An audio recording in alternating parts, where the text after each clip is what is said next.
Hi, everyone. Thanks for tuning in to France 24. It's time now for our segment A Propos, where we delve into one issue in the world headlines and take a closer look.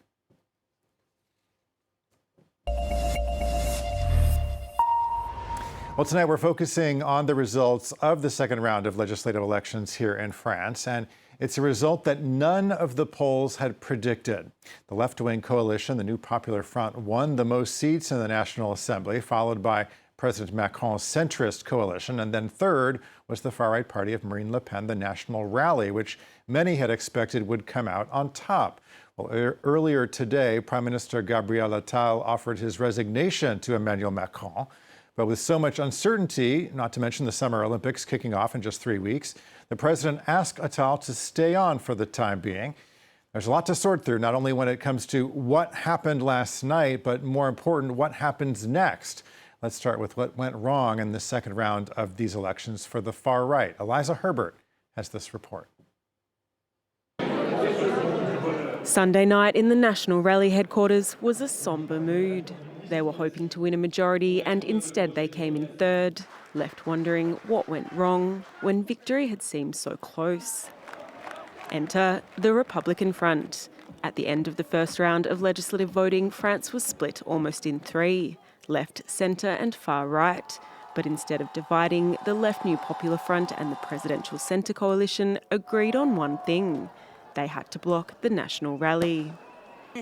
After some tactical deal-breaking, over 215 of their candidates withdrew in constituencies where the far right had a clear lead, and with clear success. When face-to-face with New Popular Front candidates, the National Rally lost 90 out of 152 seats.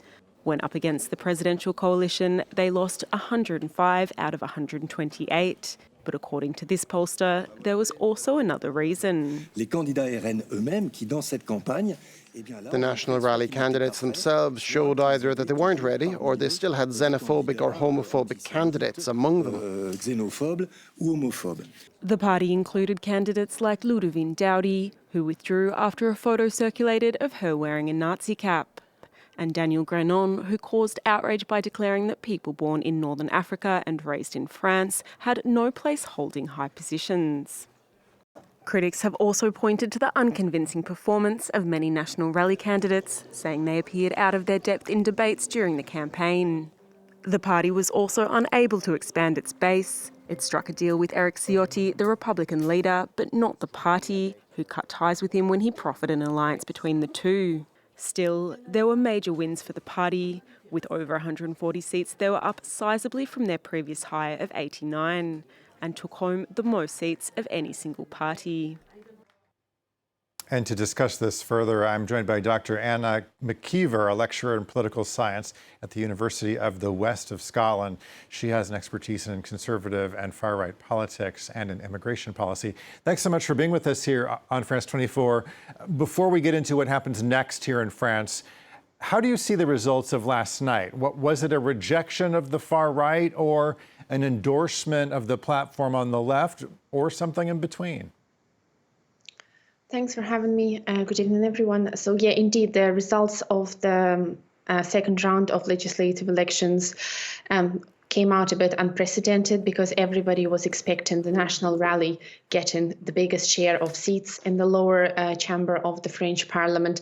But we've seen that overall, the French population and its majority has rejected the National Rally in the second round last night. And we've seen the left-wing alliance, the Nouveau Front Populaire, getting the biggest share of votes and biggest share of seats. So on the one hand, we can see that the National Rally did increase their representation because they've increased their representation by about 54, 55 seats compared to 2022 legislative election.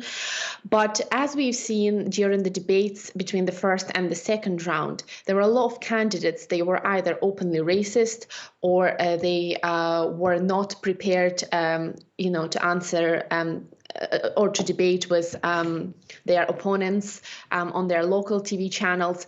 They were also not always prepared to campaign. So there were a lot of talk about the fact that a lot of National Rally candidates didn't really do proper campaigning. And I think the big mistake here that this party made is that they've capitalized a lot on the personas of Marine Le Pen and Jordan Bardella when they were trying to appeal to a broader electorate, and they didn't really do a lot of work on the ground, investing in their candidates. They were often, unprepared. They didn't know the policy and the program of Rassemblement National. So I think that's why, they weren't able to properly kind of appeal to broader population. But of course, on the majority, we could see that the population has, the biggest part of the population, the bigger part has rejected the national rally. When we think about the the new Popular Front, indeed, so they were expected to come second after the national rally, but partly because the Republican Front worked and the tactical voting, their candidates were able to get higher share of seats. So we are seeing now the kind of three blocks: the left-wing bloc, the centrist ensemble, and then the Rassemblement National, so kind of tripartite competition between these three blocks. So there's a lot of political uncertainty, and it will be really difficult for these, for different blocks to form a coalition, because they have very different, platforms on different issues like taxation, like pension. Indeed, there'll be a lot of political discussions about the coalition formation. Well, so what does happen next? What's your best guess at this point? Gabriel Attal remains prime minister, at least for the moment. Will President Macron try to form a caretaker government? Indeed. So Gabriel Attal was asked by Macron to remain the prime minister while the coalition formation takes place. So more likely I see it that the prime minister will be named by the president, and that prime minister will be from the left-wing alliance. Here it will be essential for the left-wing alliance, Le Nouveau Front Populaire, to remain united, because we know that they have a lot of internal divisions, and the figures like Jean-Luc Mélenchon have already been said by other MPs from this alliance that, it's unlikely that we're going to see him as the prime minister, as he remains a bit too radical, because we need to understand that the prime minister that is going to govern France needs to make compromises with both left-wing coalition, so if that person comes from the left-wing camp, but also from Ensemble alliance, from the centrist alliance. So it needs to be somebody who is more moderate. So if left-wing Nouveau Front Populaire will be able to remain united, I do see that it's more likely that it will be the candidate from the left-wing alliance who will be the next Prime Minister of France. And that remains an open question as to who that might be. I've seen some post-election analysis suggesting that perhaps Emmanuel Macron knew what he was doing when he called for these elections, given that the far right didn't come in first in the second round. But now the country's been plunged into uncertainty. Do you think that ultimately this was a mistake on his part?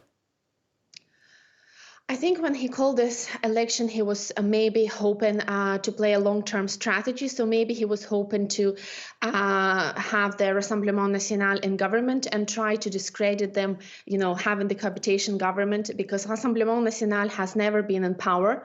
So, and they are populist, radical right party. So it's always easy to make political promises when you are not in government. So maybe he was hoping to bring them to government and show the French population that, it's not as easy to fulfill electoral promises when you're in government.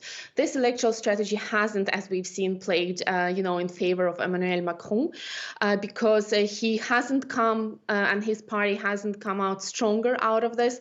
Yes, indeed, they didn't do as bad as expected by, the predictions, but they have lost a lot of MPs compared to 2022 parliamentary election. So there's a lot of political instability, because France needs now to form different blocs, need to form a coalition more likely.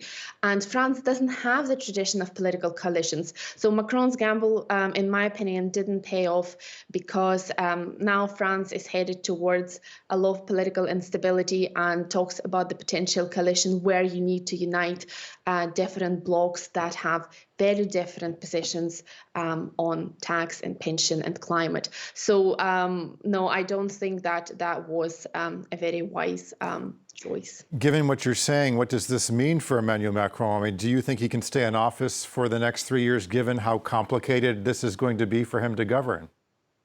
I mean, yeah, exactly. It will all depend, who is going to be the next prime minister, because Emmanuel Macron currently said that he's not going to stand down and he's going to stay until 2027 presidential election, and then he obviously can't run again for the third consecutive term. So it's going to be cohabitation government anyway. But it will depend. It will all depend who's going to be the prime minister and what forces are going to form the coalition, if any. Is it going to be a minority government? Are they going to resort again to passing legislation, resorting to the Article 49.3 Constitution, so without the vote in the National Assembly? So at the minute, he's saying he's going to stay. It's too early, kind of to speculate whether he's going to be able to survive beyond even next year, because parliamentary elections cannot be called for another year. But it's definitely going to be a very turbulent year for the French politicians ahead. Yeah, turbulent and very uncertain. Dr. Anna McKeever, a lecturer in political science at the University of the West of Scotland. Thanks so much for being with us here on France 24. We appreciate it. Thank you. And thank you for watching. Stay tuned for more world news still to come here on France 24.